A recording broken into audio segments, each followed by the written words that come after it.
Assalamualaikum warahmatullahi wabarakatuh. Perkenalkan, nama saya Mugni Sidik Ansori dari kelas TI 23B dengan nomor NIM 2321010257.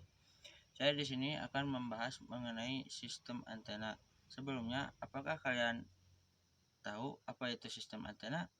Jika tidak, maka di sini saya akan membahasnya. Sebelum beranjak dan mengetahui jenis-jenis antena, penting bagi kita untuk memahami sejarah kemunculan dari alat pendukung bidang telekomunikasi yang satu ini.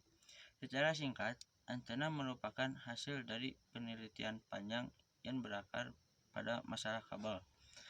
Hal tersebut yakni permulaan bagi telekomunikasi listrik berupa teknologi wireless atau tanpa kabel. Teknologi nirkabel tersebut yakni berasal dari penelitian yang dilakukan oleh Heinrich Rudolf Hertz pada tahun 1886. Hertz berhasil memperlihatkan adanya sistem gelombang elektromagnetik dengan bantuan dipole setengah lambda. Hingga 4 tahun setelahnya, Hertz akhirnya berhasil mempublikasikan penelitiannya mengenai sinyal hingga melakukan penyederhanaan bersama gelombang elektromagnetika.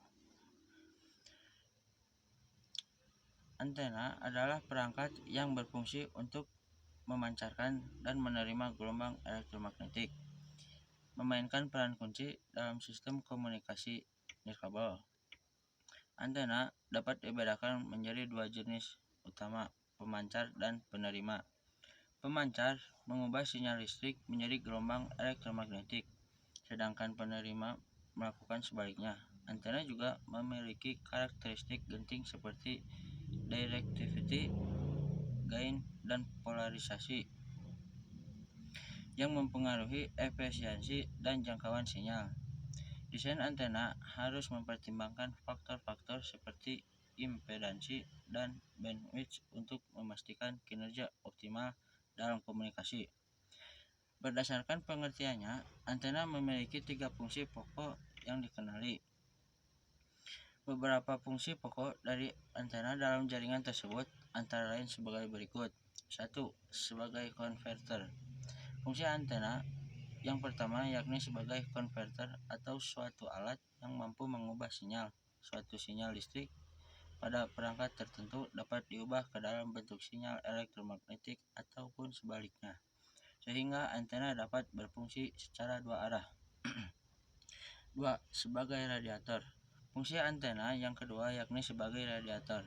Dalam hal ini, antena berfungsi untuk melepaskan sinyal gelombang elektromagnetik ke udara bebas yang berada di sekitarnya. 3. Sebagai penyesuaian impedansi. Selain itu, antena juga berfungsi sebagai impedance matching atau yang dikenal dengan istilah penyesuaian impedansi. Saat digunakan, maka antena akan selalu dapat menyesuaikan sistem impedansi.